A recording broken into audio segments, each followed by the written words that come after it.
doing this as a part of Who Am I Mask Challenge, and I've seen it, so I figured I would join in.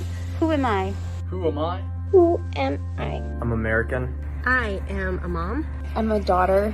I'm a sister. I'm a father, a son, a husband, and a brother. I'm a gamer and a YouTuber. As well as a diving member of Team USA. I'm an old lady. Person who helps take food to people in need. A sister, a daughter, a granddaughter, a friend, a neighbor, a stranger. I am a disabled Vietnam veteran. I'm a Gulf War veteran. I'm a kid. I'm an old drag queen. I am a COVID survivor. You may not know me, and I may not know you, obviously, but don't think that doesn't mean that we can't care for each other's well-being. Why do you wear a mask? Because I think you get a virus. The virus? COVID will not be kind to me. 6 months after my initial diagnosis, I'm still suffering from long-term symptoms that rage throughout my body. My body cannot fight illness off like yours can. Why do I wear a mask? I wear a mask so I can have church again and to keep my family and best friend safe. I wear a mask because I'm neighbors with my incredible grandmother, and since she's high risk, I want to make sure that she stays safe and healthy. I wear a mask because I'm very competitive. I want to beat COVID-19. I wear a mask for work. I wear a mask for my family. I wear a mask for our country. And I wear a mask because every single person in this country's lives are as important as my life. I wear my mask because I like people.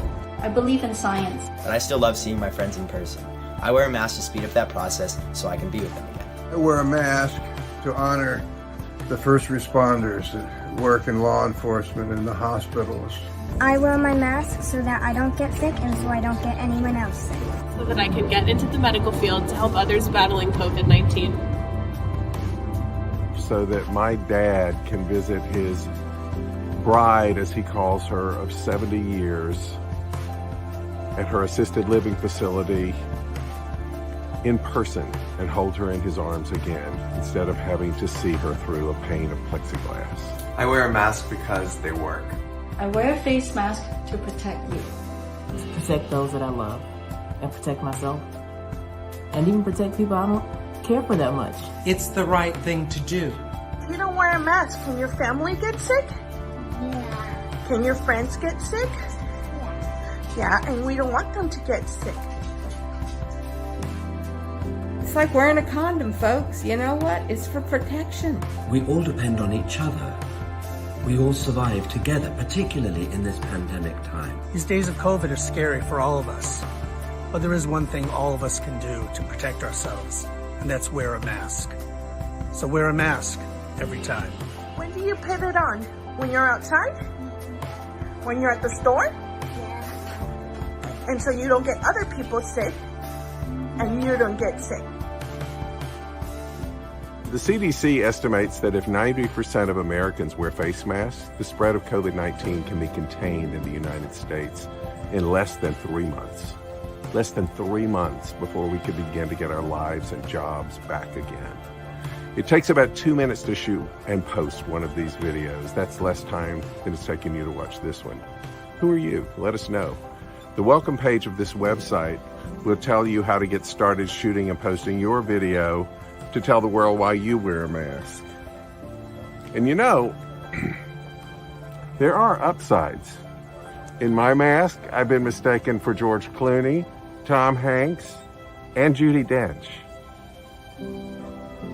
I may never take it off.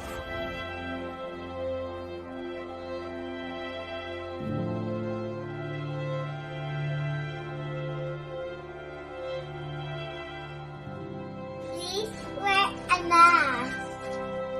Peace.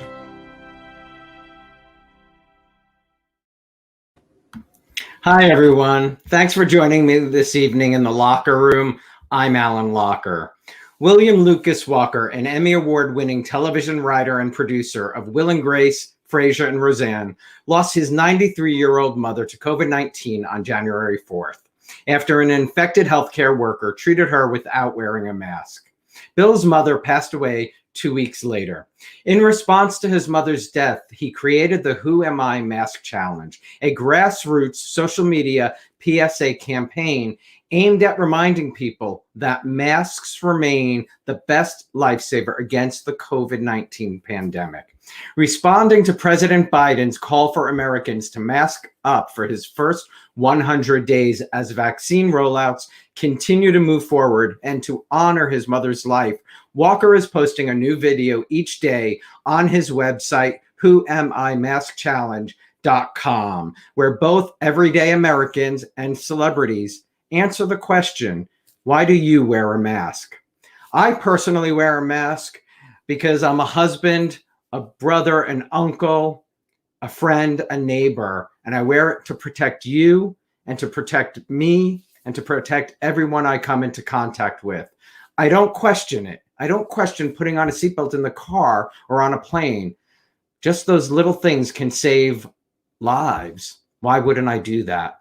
Bill's campaign is going viral on Facebook, Twitter, and Instagram. It features well-known faces like TV's Beau Bridges and my guest, Amy Brenneman, tonight, Michael Urie, Alan Cumming, Broadway legends Kelly O'Hara and Betty Buckley, Tony, Grammy, and Emmy-winning composer Mark Shaman, Olympian Greg Louganis, even Billie Eilish's mom. All the videos carry the hashtag #WhoAmIMaskChallenge. Please welcome to the locker room. It's my pleasure to welcome Bill Walker. Hey, Bill. Hi, how you doing? I'm well. That video gets me every time I watch it. It's so well done. It gets me every time, too. I have to give credit. A friend of mine, a talented young director named Horace Priester, did that for me, the technical parts. I saw it in my head. And from the beginning of this, all these talking faces, once the videos came in, and they were all so different and wonderful. I knew what I wanted to do. And he said, well, if you can write me a script and show me which videos you want and what lines you want, I can do it. And it took us about 2 weeks. And it just turned out in a way that explains this far better than I ever could. Well, your humor, from your days of writing certainly comes in at the end of that, and it's perfect.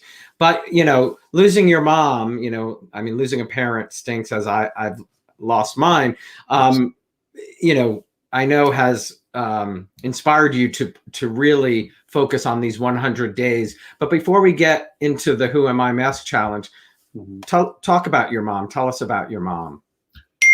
Well, my mother was quite amazing, and that's her. That was around the time my daughter was born. My daughter, who's texting me right now, if you hear all these things. Honey, I'll answer them later.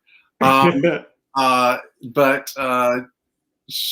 mother was an astonishing woman. She was one of the first women reporters for the state newspaper in South Carolina. Oh, wow.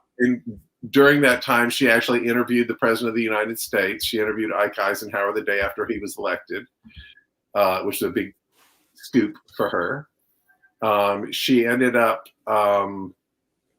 marrying my dad and moving to a small town where I grew up. And they were together, you told me, 70 years. They were together 70 years. They celebrated their 70th wedding anniversary a month before she died.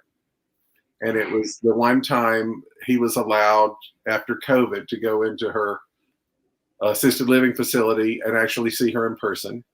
They were socially distanced at a dining table. They did a beautiful celebration for them. It's a wonderful facility.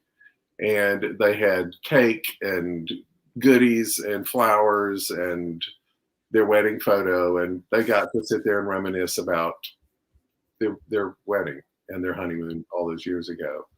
Wow. And of course, we never would have dreamed that a month later she'd be gone. And sorry for that. Well, thank you.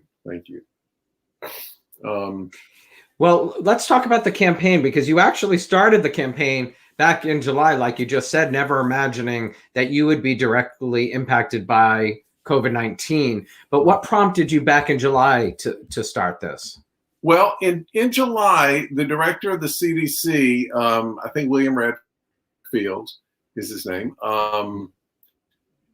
they had just done a study, and they came out with the information that if everybody, this is based on countries around the world who had been masking, that if 90% of Americans would wear a mask, the COVID-19 could be contained in 3 months. 2 to 3 months was what they thought. And of course, that didn't happen. But about a week later, my friend Eileen Heisler, who's one of the co-creators of the TV show The Middle, and she and I started out in television together, she posted on Facebook, essentially, where the hell is the big Hollywood mask campaign? Where are all the stars coming out and talking about wearing masks? And it was just like this gong went off inside my head. I said, oh my God, of course. Everything that has ever happened in this country, Hollywood has always stepped up, and there are always PSAs and all kinds of things. And in a flash, I saw the whole campaign in my head. I saw a man in a mask, and "Who am I?" fades up over his face, and he takes off his mask, and it's Denzel Washington, and he tells you in 20 or 30 seconds why he wears a mask. And 15 minutes later on your TV screen, it would be Serena Williams. And 15 minutes later, it would be Tom Brady, and just all kinds of stars of all fields. And I think it would have had a huge impact if something like this had happened in April or May. And it didn't happen. And even when I was preparing mine, I thought, oh, well, they're going to beat me to it. Somebody's going to do this. And it for whatever reason, never happened. That is so surprising, because you are right. I mean, Hollywood normally they do step up, and it is really important. I mean, we all hoped that the president would have worn one, because it is lead by example. Yes. But tell us about shooting your video and your hope that when you shot your video that your parents could be reunited, because your mom was in that facility. Right. Well, that was my first one. I was wearing a mask with ties, and Eileen, my friend, whose Facebook post sort of made me start thinking about this, said, "You can't wear a mask with ties, Bill. It takes too much time to undo them. You have to wear a mask with ties." So then I reshot it, and that was always my thrust was. Because the thing I love about this campaign is everybody's reason is different. Every video is completely unlike any other one. And for me, the main thing was, back in March, just overnight, suddenly my father couldn't visit my mother anymore. And he had been visiting her 8 hours a day, 7 days a week since she went in there, and having his meals there. And we were very lucky that my brother George was able to move into the house with my father so he wouldn't be alone. But in the beginning, the restrictions were because nursing homes were the hardest hit, especially in the beginning. There was no visitation at all. I don't even think there were window visits in the very beginning. And then about the time, I think over the summer, they were able to go and see her through a window, and then into October, when I posted the one you saw, my mother would be in a plastic tent. It was like a bubble. They called it the bubble, with thick plastic, and then my dad and my brother would sit outside the tent, and they could talk. And my mother had Alzheimer's, and a form of dementia that kept her. She knew who we all were, but she couldn't remember that there was a pandemic, which I think is a wonderful blessing, because while we were all freaking out and stressing, she was like, what pandemic? She was, so she didn't understand why everybody was wearing masks, and every day you had to tell her, oh, there's a virus. And she got it, then she'd go, oh yeah, the virus. When you would say that, she'd go, oh right, the virus, she would remember. But so she was sort of blissfully unaware, which I thought was a great blessing, because I visited that nursing home quite a bit It's in my hometown, and a lot of my parents' friends from when I was growing up lived there, and it was always Right. fun to see them. But a lot of them didn't have Alzheimer's or dementia, and those were the ones I felt for the most, because they were suddenly couldn't see any of their family. Yeah, that was the hardest part. You know, it is, you know, so many families were disrupted because of this pandemic. But, you know, President Biden, when he walked into office, you know, his initiative for masking up for the first 100 days inspired you to make the same commitment with these videos. Tell me about that. Well, it did. I remember on January 6th, when the insurrection happened, was 2 days after my mother died, and people were bringing casseroles and all kind of stuff. And I was talking to this friend, a woman that I had known all my life, and I turned around and sort of, what's going on at the Capitol? You know, all of a sudden it was happening, and none of them were wearing masks, of course. And around that time, Biden was saying, and I think he had pledged this before he was elected, that he wanted people to mask up for his first 100 days in office. And especially in light of what my friend, a TV writer named Treva Silverman, who is a good friend of mine, she said, this is just the cruelest irony. This would happen to your mother, of all people, because someone didn't wear a mask. And you did this whole campaign. And it is the cruelest irony. And It really is. Well, let's, you know, everybody watching, if someone at home is watching it and wants to participate, they should go to the website, right, that we have listed here. Yes.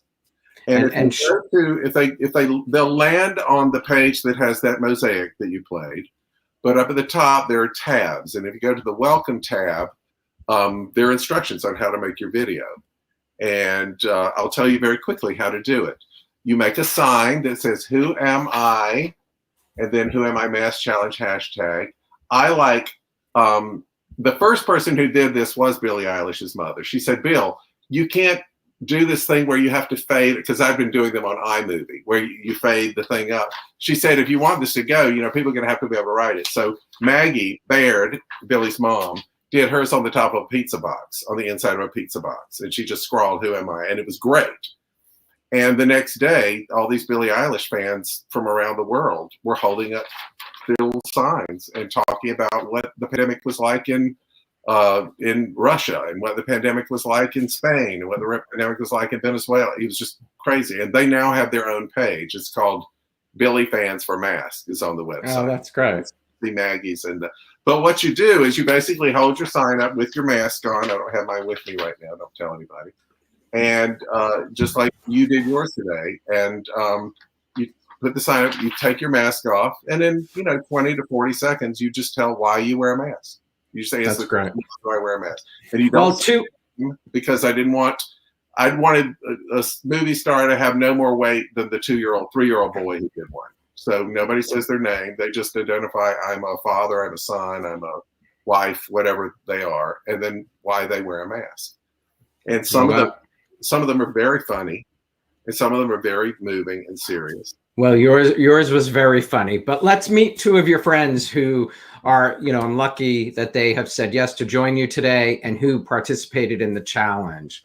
Amy Brenneman is a mother, actress, producer, and daughter who is well known to audiences for her roles on NYPD Blue, Judging Amy, Private Practice, and The Leftovers. She's currently starring as Mary Barlow in Amazon Prime's amazing new series, Tell Me Your Secrets.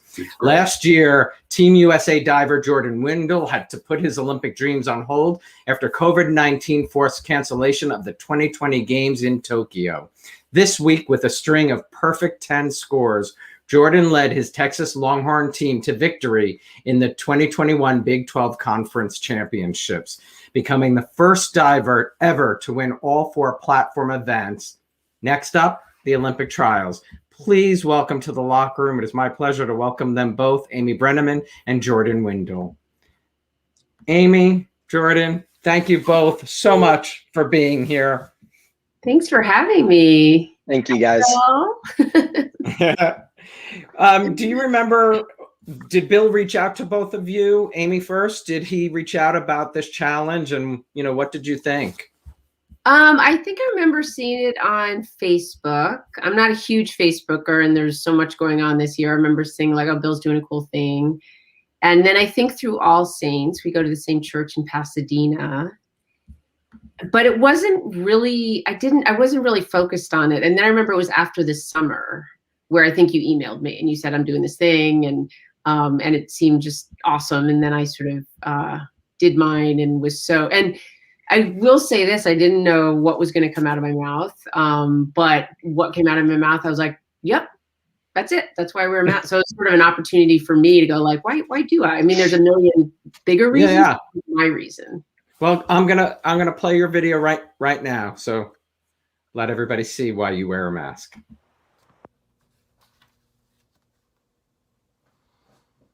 I am an actress. I'm a mother. I'm a daughter to a 94-year-old mama who I have not been able to see since the quarantine. So I wear this mask for you and to protect me, and in hopes that I will be able to see my mom regularly in the future.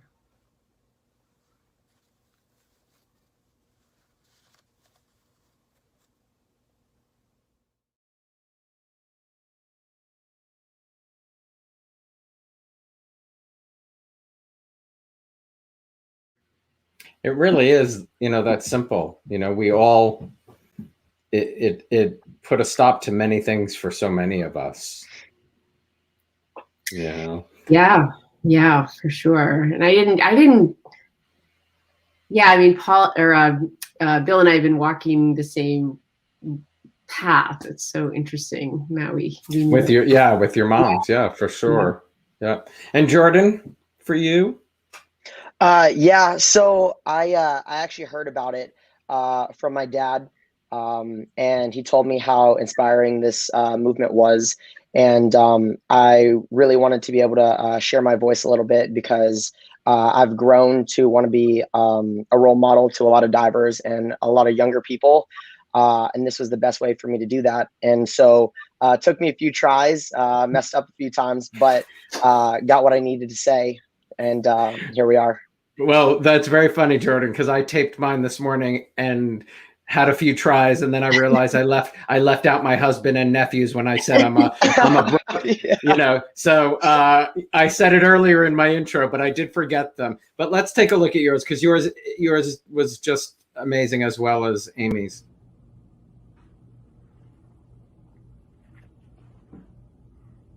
I'm American. I'm Cambodian. I am a son, as well as a diving member of Team USA and part of a Longhorn family at Texas.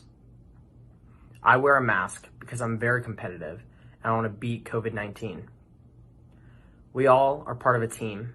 We have to work together to support each other as well as protect each other to get through this horrible epidemic that we're going through. Not only are we a team, but we're a family. And a family looks out for each other, no matter what. Love is love. And that's what we have to have if we're going to get through this, to be able to get over this obstacle and to reach our goals and to hopefully have the life we used to have. So, will you stand by me and wear a mask?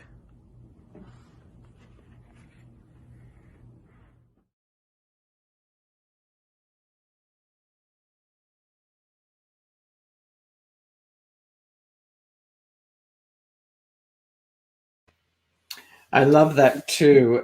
Someone your age who asks people watching this, will you stand by me and wear a mask? I mean, that's powerful. And I should have said congratulations first and foremost on your wins. That's what I did forget to say, but that's really inspiring.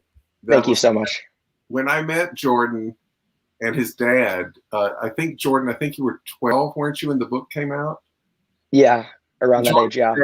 Jordan, I'm a gay dad, and Jordan's dad is also a gay dad. And we were invited to, his dad, Jerry Wendell, who also has shot a video, wrote a book about Jordan's adoption from Cambodia. And at the West Hollywood Library, we were invited to hear the book. And that's where I met Jordan when he was 12. And his dad was telling me how he became a diver. I think when you were someone had seen his potential And so since he was 12, you're 21 now, right? I'm 22. 22. So Yeah. in all those years I've been following on Facebook his father's posts of his diving career, and it's just astonishing. What's the name of the book? For anybody watching? Do you know? The name of the book is An Orphan No More: A True Story of a Boy. Oh, that's awesome. That's awesome.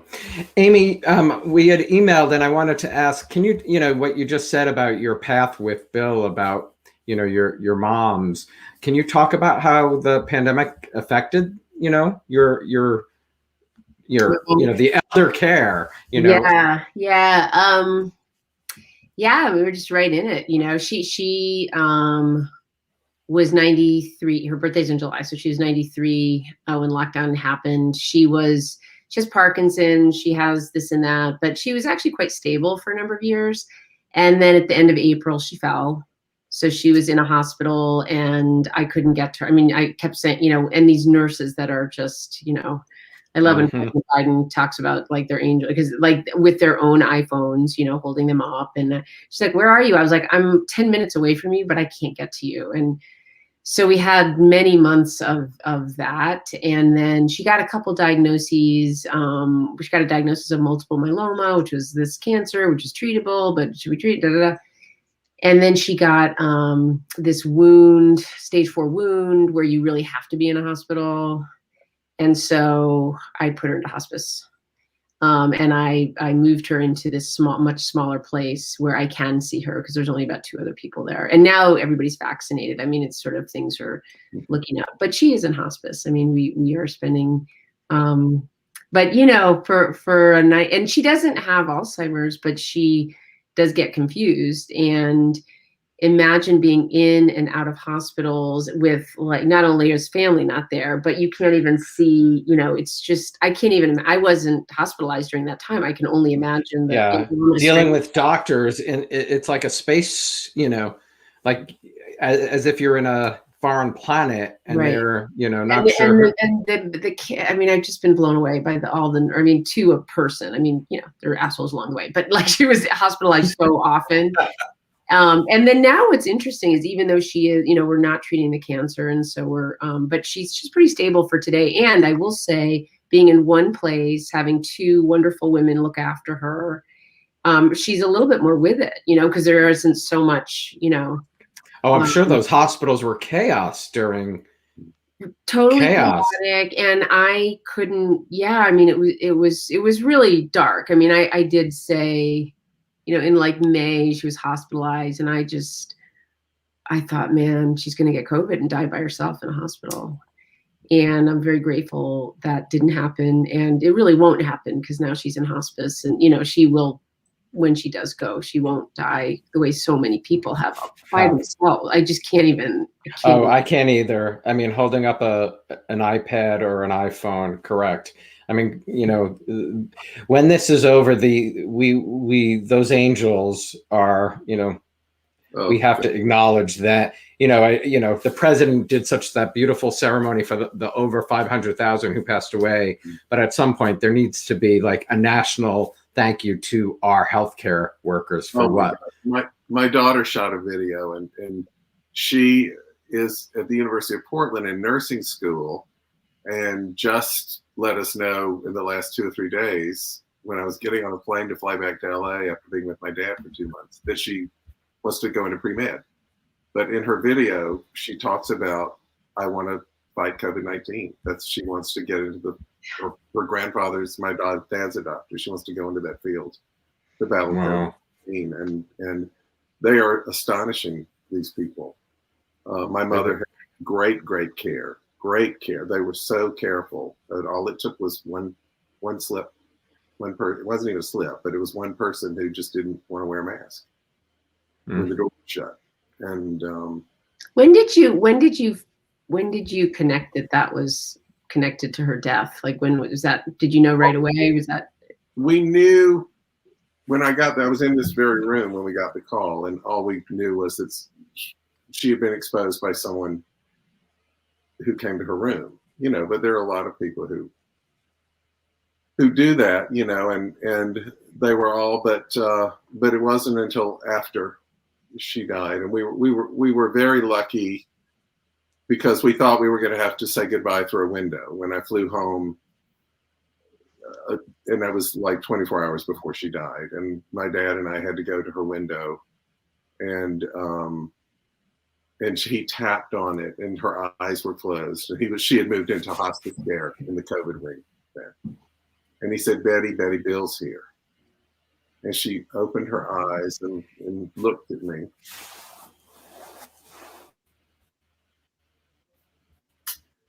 And we thought the next day when they called us and they said it's not going to be long. I have 3 brothers, and 2 of us were there, and my youngest brother Andy was on his way. And we thought it was going to be at the window. And when we got there, they said, the doctor said, this is day 12 after her infection, so she's not infectious anymore. And if you'd like to go inside, if you mask up and gown up, you can be with her. So my dad and my brothers and I were all at her bedside. That's a blessing. Yeah, it really was. It really was. But like Amy said, I mean, there are so many who just were, heartbreaking that they were not. And even, funerals, people who could, you couldn't have, No. It's really been not even doing that. My mother, the idea of a Zoom funeral, she would have absolutely put her foot down and said, no way. I don't even know what a Zoom funeral is. So she is now sitting in a vase on our mantelpiece until we can all be together and have a ceremony maybe in December. And it is important. The ceremonies really are. I mean, at funerals, being, I lost both my parents. I mean, being able to hug friends and family during those times, it's something that just, you need, I think, for healing and closure in all of that kind of sense. I will say I loved, though, not having to plan one. I loved having the pandemic as an excuse because we were just reeling from this. And usually you just have to go right into it. And we were able to just be with each other. My brother and my brothers and my dad and my mom's nurse came over and was with us and she called my mother Bad Betty. She actually came into the room as my mother was on her deathbed, and we were all there, and she went, Bad Betty. Wow. What? And she said, oh yeah, that's what I call her. And she could hear me, and she knows exactly what I'm talking about. She would not. You'd go, I don't want to get out of bed today, and you can't make me. And Jordan. Go ahead. Yeah, I was going to ask Jordan. I mean, COVID affected, for you had to miss out on the Olympic trials last spring and a chance to compete. What was that like? I mean, you worked so hard for this moment, and then. Yeah, I mean, this goes for a lot of people. It was pretty devastating for things to be pushed back. And during that time, before COVID actually hit, was probably the top of my performance. And I was diving and having fun. The sport, I wasn't getting burnt out or anything. And it was just all kind of flowing and going in a positive direction. So finding out that, meets were being postponed and Olympic trials got pushed back, it hurt. It did. And not only for me, but for my team, because they all worked really hard. And I was really shooting to be able to go to NCAAs with all of them as well. But, over the quarantine, I was able to try to find, small fields, and obviously I'd go alone and just attempt to work out. My coach would send me mats with a U-Haul. And of course, he'd wear a mask, wear gloves, and I would do mat flips in my living room. And keep in mind, I'm on the 2nd floor of an apartment, so the people below me hate me right now. So, wow. We really went as far as we could to keep my training as locked in as possible.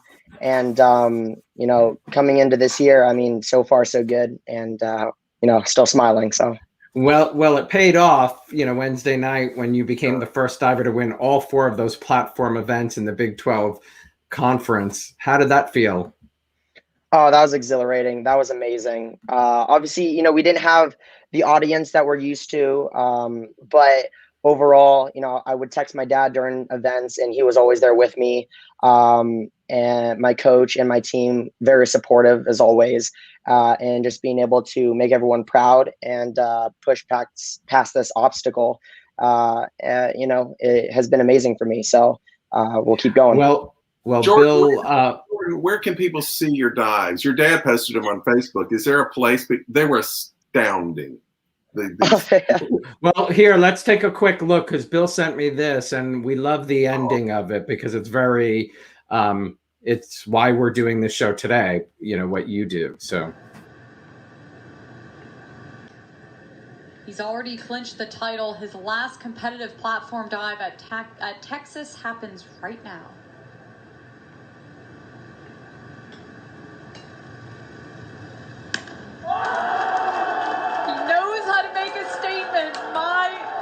Jordan Windle becomes the first Big 12 men's diver to ever win 4 consecutive platform titles.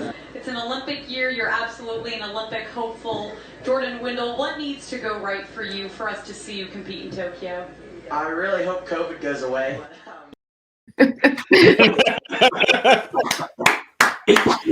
Amazing. Oh my God. Amazing. And there you are with that mask on, you know? Yep. Always wearing it when we're doing dry land flipping until I hit the water, the mask stays on. Yeah. I was so impressed. The thing that impressed me so much when Jordan's video came in was I was looking for, I've tried to make this as diverse in terms of age, background, political affiliation, because it's not a political thing. It's a health issue. And we tried to keep it very upbeat, but also across all, I need foreign language people too. So if anybody's out there, please send us your videos. But Jordan immediately popped into my head because I needed more young people.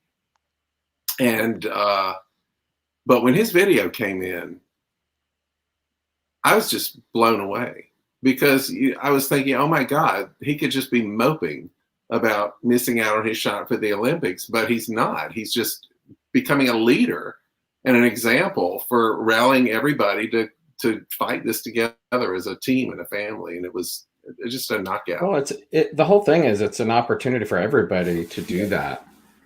Amy, you have 2 children. I don't know how old are they? Are they home with you during this time? One is a little bit younger than Elizabeth, Bill's daughter. So she's actually a freshman on the East Coast. So she's 3,000 miles away from me. It's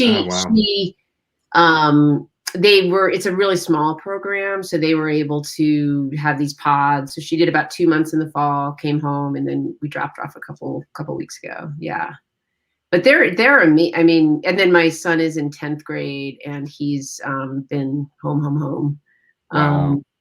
Well, but a grade that you don't have to teach at least, like some of the other parents. No, and my daughter has some special needs. And so my heart goes out to young families with kids with special needs when they're young. I mean, oh my God. Like if Charlotte had been 4 or 5, and also you're trying to keep them off the screen a little bit, you know, at that point. I mean, now it's like, oh, knock yourself out. But like there's a age where you like, you don't really, those are going to be habits that are hard to break. Yeah, it's so true. I mean, you know, you try to keep your kids off the screen, but now everything's on screen. So yeah, I feel like we've been pretty blessed in that way. And also, you know, maybe I'm silver lining it. I'm sure I am. But I did think, wow, because my son is almost 16 and my daughter's almost 20, and really at a time in life where it's like families just, you know, for all good reasons, we just kind of, you know, like every family, we just had this time that was completely unexpected, and we're tight. I mean, you know, we're on each other's sides. Yeah, it's time you won't. It's weird. I mean, it is a weird time, but it is time you won't ever. Hopefully, we won't have to go through again. But it's. You know, a bonding period.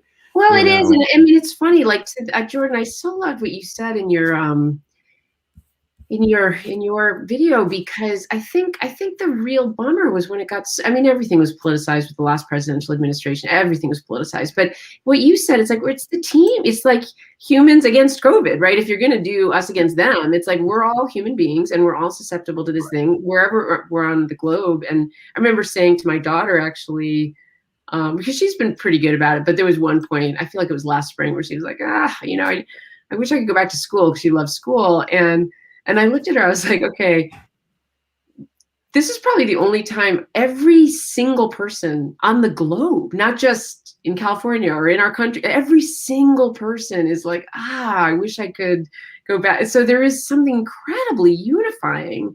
And I feel like the first month or so, there was a lot of, and still, but then when you have people making it a division or making it like this, and my father was, he was a lawyer, but he was in environmental law and policy before he passed away. And I remember him talking about climate change, because he's, for 25 years, that's been his business. And we were talking about invisibility, things that are, and he said, listen, germ theory was that way, right? In the Middle Ages, it was like, that's crazy, microscopic things that make you sick. What? Mm-hmm. And now it's like, well, yeah, I, as a layperson, may not have the microscope, but I trust the science. And to see people just go, I mean, I enjoyed Biden talking about certain anti-maskers as Neanderthal. I think that's appropriate. I think that's appropriate. You know what I mean? Yeah. And it's very simple. It's totally challenging. Amazing. I mean, I had a friend of mine say today she was getting her vaccination, and she's like, can we just bow down to the scientists? Like 1 year ago, 1 year. Yes. Incredible. And let's worship scientists rather than vilifying and that them. We've had, they don't go along with our economic needs, or is it 50 million people have been vaccinated? I mean, it's like incredible. We have never had that in our lifetimes. And I know, like, they keep talking that it's globally, but the way you just said it, Amy, there will never be a time where we all are going through the exact same And then sometimes thing. I feel like, wow, my little imagination places I visited, or I lived in the hall, where I was like, they're going through it too in that little village. Like, we are all talking about the same thing. And I think it's a little, people have said this, it's a little dry run for climate change, which also is a global, we need to. So I just love what you said, Jordan. It's like, it's humans. It's humans working together, which we will need to do more and more. And to see it politicized by people for their own gain, it was so painful. Well, it is painful, and that it's a simple, I don't have my mask either, but it is a simple thing to, we all do it every day in our car, and we do it on an airplane, that you can't sit in your airplane seat if you do not. So there is no, difference. And can we just say it? Nobody likes it. They're uncomfortable. Nobody likes to wear it. It's not fun to wear a mask, but you do it. And I'm back to off what Amy just said, and circling back to your earlier question about why do you think there was such a big mask PSA campaign? I think it's exactly what Amy said. For the first time in our lives, this thing hit everybody at the same time. Everybody on Earth was hit by the same thing at the same time. Mm-hmm. Everybody was thrown for a loop. I mean, it's easy for celebrities and movie stars to come up against ALS or whatever it is, because they're not in that camp, but suddenly we were all hit. And that's with this campaign, when I realized we just need to be each other's role models. We can't look to the people we normally would. And that's why so many of the the people in the campaign, I love the celebrities who are in it are appearing as American citizens, and everybody's equal. Right, we are all on the same equal playing field. You can't be, on a different playing field. What the pandemic? What have you learned about yourself that you might not have known before the pandemic started? Anybody, whoever. Well, I also, like Amy, I found a lot of silver linings in the pandemic. I say, and not entirely in jest, it turns out that my family was born for quarantine. We really have enjoyed it. You never realize how busy you are running to meetings and running to the store and running to school, and everybody's running. And suddenly when you can't do that anymore, I think we all came to know each other better. And luckily there's not a lot of friction at our house. And so, I can imagine in some families it would be awful to be cooped up together, but in our family it's deepened us. And sort of like what Amy was saying earlier with her daughter home, our daughter had to be home from March till June. And then she came back, I think, and then she was here for 2 or 3 months in the summer. And we'd written her off. She's gone, she's in college, we're not going to have long stretches with her again. And that was. And then you got them, yeah. Amy, for you? I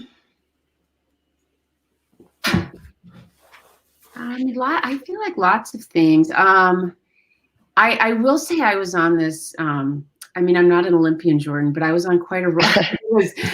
I was working with Jeff Bridges, which was heaven. We were supposed to be in Morocco for the spring. I have a play that I'm doing. I really was for a freelancer. I was like, oh, I have a lot of things that I'm really into. So I grieved that. I was like, wow, those were things I really would like to do.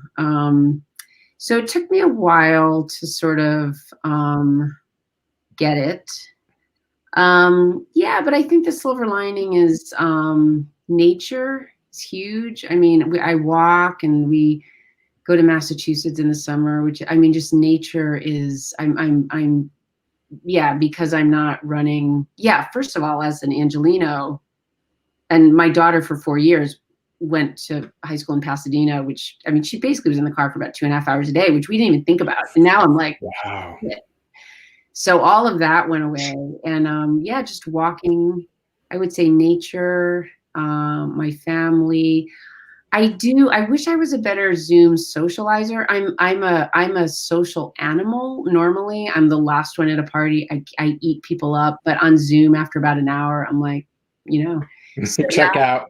I do miss my friends and the way we socialize, but just slowing down. Nature was big. Is big. I have a feeling nature is going to be a big thing that came out of this for a lot of people. I see a lot of. And I will say this, that sorry to interrupt, in the same way that Bill, you're talking about Elizabeth wanting to go into the medical field.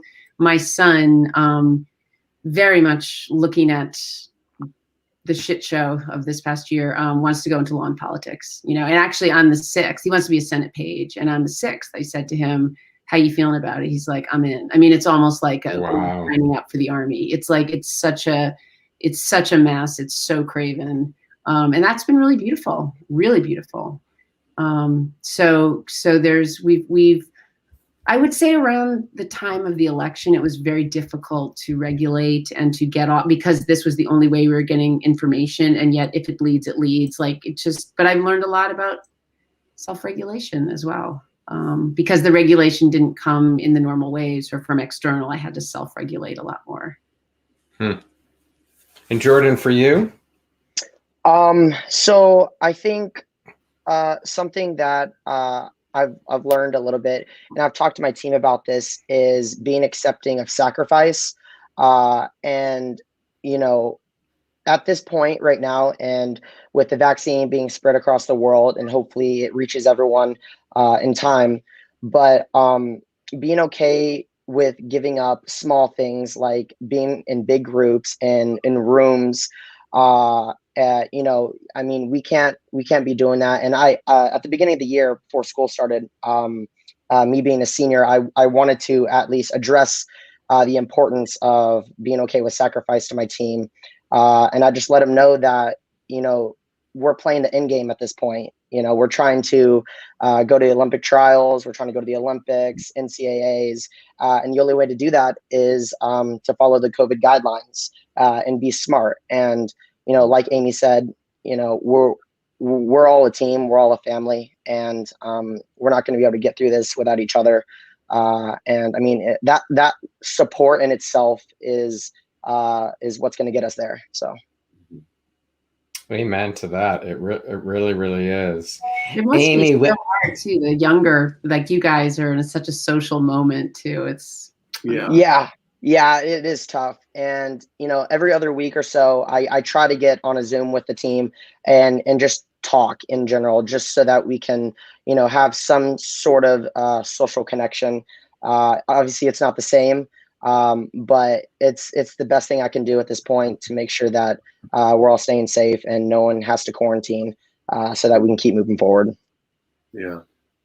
One of the things too that, you know, has just come up this week, as we all know, is Texas and Mississippi just lifted their mask mandates, and this is why, to me, this has been a great time to sort of push this mask challenge. Because what they're all saying is you can't stop wearing masks. I've been vaccinated when I was home. I got vaccinated.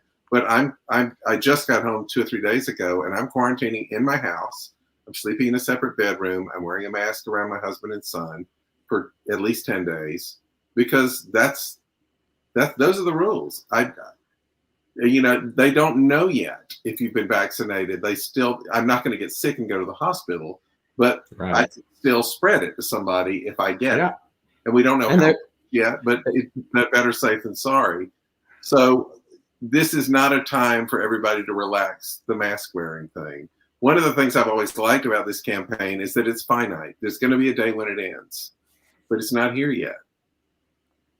There's so much research. I mean, even though, you know, we're thankful, Amy said, I mean, the vaccines, it's amazing that it's a year, but they don't know. I mean, there's not enough, you know, we haven't all been going through this enough to know that it's going to protect every single person. And we need to get 70 to 80% of our country vaccinated before that point of taking off our masks. At that point, you know, and again, I mean, it is a simple saying, but believe the science. I mean, it's why they're doctors. I mean, if you go to a doctor to be treated, you trust them. You listen to them. I lived through the AIDS epidemic in the 1980s in New York, and that's when I first became aware of Anthony Fauci.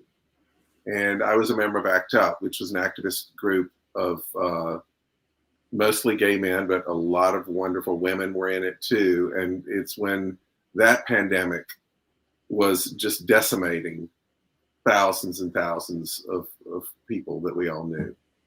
And ACT UP really politicized me and taught me what it meant to be political and how to use politics, but especially how to use our voices. The power of our voices to speak up and be heard. And in the midst of all this, Anthony Fauci, who was the head of the CDC, I think then, represented the man. He represented sort of the establishment. And there are a lot of people in this radical activist organization who were very suspicious of him. But he actually, I believe, requested a meeting with ACT UP, which everybody was kind of surprised at. And he made it very clear, because he was then who he is now. He is about the straightest shooter there is. And he was the first to admit what he didn't know. And he was the one who said, we need these guys. We need these activists because they have an insight to this disease, many of them as patients, that we don't have. And he was very creative in the way he did it. And when I heard that he was leading this, I was like, oh my gosh, we couldn't be in better hands, which I felt every time he opens his mouth. I felt that way. Oh, every time he opened his mouth, yes, he was somebody I you know, you have to trust. Yeah. And I was shocked when they tried to demonize him. I was stunned. Well, and he was getting death threats. Yeah. And they said I might fire him. I think they said, you know, it's like, you don't fire your star player, you know. No, you really, really don't. Amy, I have to ask you because, you know, when we were emailing, I said, tell me your secrets was on my husband's list, our list of to watch, but we've just watched 3 already and we love it. We're on the edge of our seat. Tell viewers who are watching right now what Tell Me Your Secrets is about. And it's on Amazon Prime. It's on Amazon Prime. Yes. Tell Me Your Secrets is about it's sort of a I mean, there's all sorts of amazing characters, but Lily Rabe plays this woman who was involved with this serial rapist killer dude. And now she's in witness protection. I play a mother of a daughter who was abducted 7 years prior. And I'm convinced that she knows where my daughter is or what happened to her. But she's in witness protection, so I can't really get to her. So I hire a serial predator to track her like a dog. And he is so good. Awesome character, which weirdly I really relate to. Yeah. But it's so funny because I know him from The Adventures of Old Christine, in a comic role. So this is so different. But your whole cast is amazing. I'm so glad I'm so glad I was doing this to make me start it sooner because we're really enjoying it. It's I highly last night. Yeah. Oh, you did? That's great. Some twisty dark shit, but yeah, we like it. Yeah, totally dark. Jordan, I understand that Greg Louganis is your diving mentor. Is that correct? Yeah, he is. I met Greg at a Grand Prix in Florida when I was younger, like right when I started diving. And right away, we just started to connect really early. Greg's gay, he's left-handed, like small things that just made me very intrigued with him and want to learn more about him. And so my dad had me watch a lot of his diving videos, and I just fell in love with the sport. And from then on, when I started improving around the age of 12, I'd call Greg and ask him, small tips that I would need. And I mean, he means the world to me. He's a father away from my father. And he's been a great help. And so far, I mean, I've been improving, and a big thanks to him for that. And I think you inspired him to do a Who Am I Mask challenge video. Is that? Yeah, I did. I talked to him a little bit about it, and I'm really glad he was able to do that because, a lot of people do look up to him, and he's a huge role model in the diving world. I mean, known as the greatest diver in the world, how can you not, be inspired by that? And people that, have a huge background like that can really change and move others. And so I thought that was really important to have done. You are an inspiring young man, sir. Your dad did well. Your dad did well. Amy, I came across your podcast, The Challengers, but you which seems so appropriate for this time of where we are, but you started it before, right? Yeah. Season 1, when did we record it? Like 2019 or something. And then we had actually about a year ago now, we had done all the pre-COVID. We sort of got our season 2, and then COVID hit. And then I did some live, I just did a weekly thing. Some on the topic of COVID, a lot not. We had a therapist on to talk about anxiety. We had this woman, Juliette Kayyem, on, who used to work in Homeland Security, to talk about, that was actually more about like martial law. Like, remember that in July? Anything that came up. Isn't that crazy? July, not January. Amy, can you explain the premise? Because I think it's such a cool premise for a podcast. The Challengers is where I talk to people who have faced big challenges, usually those which they did not ask for, and then how they handled it. And my point of view, and it really springs probably initially from my dad, who's a sober alcoholic, is very 12-steppy, where it's not about overcoming challenges. It's not about fixing challenges. It's not about showing other people how to, it's really living alongside challenges. And often what happens is building community around that, or at least new empathy for things you wouldn't have known about. So we talk about, I talked to a friend who got sober. I talked to 2 other special needs moms. I talked to a couple, I think it's next week, my friends Sergio and Steven, who survived infidelity. And have an extraordinary story to tell. This week is Jonathan Mooney, who's a disability and neurodiversity activist. So it's really about how these challenges change us. And it's not about going back to the way things were, because, you know, if you have a kiddo who has CP, you're not going back. You're not fixing that. So what happens then? Right. It's a great name too.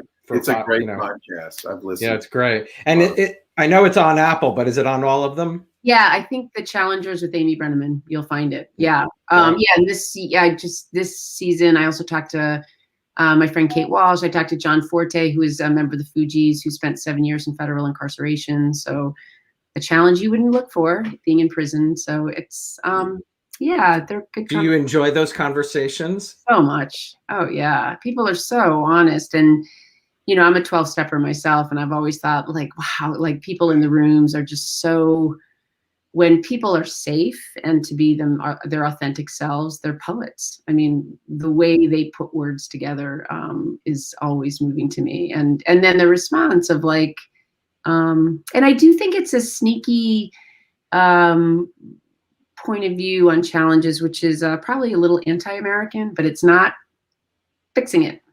It's not prevailing. It's softening around it.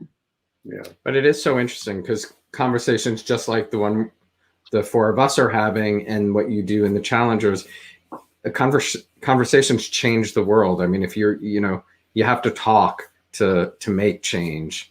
We have somebody watching, Devra, who said she's a clinician and she's excited to check out the Challengers. Yay. Really? So, there's a Challengers Facebook page, which is also like super sweet. And it's like, you know, there's this one girl, it's like, she got clean from cutting herself and everybody's like rallying around. I mean, it's just a super sweet, just great. Yeah. I love it. Yeah.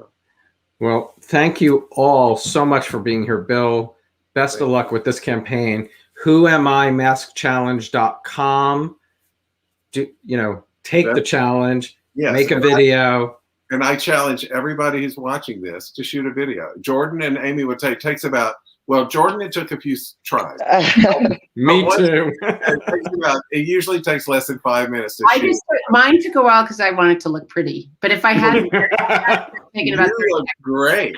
I know. Well, I had work. I had hair and makeup. Are you kidding? I was like, now's the moment. Your hair was it should have had its own. Yeah, your hair in that is perfection. The latest one I've gotten was the day I left my hometown to fly back here. I had my dad do one, and he's 90. That's awesome. And he's so funny because at 95, you know, you just don't care. And as he took his mask off, his glasses came off with it, and he was like, and I said, "Do you want to reshoot it?" No, I'm done. I've said what I want. So that's going to be a fun one. I think I'm going to make him day 100. Well, let's all smile. I'm going to take a picture of all of us here on the screen. Thank you so much for doing this, Bill. Thank you. Thanks for asking me, Alan. Thanks. You're so welcome. An honor, Jordan. Amy, I'll email you when I finish the season. We're going to watch a lot this weekend. So have a great weekend, everybody. WhoAmIMaskChallenge.com. It's up on the YouTube link as well if you didn't write it down, but WhoAmIMaskChallenge.com. Bye, everybody. Thanks. Bye.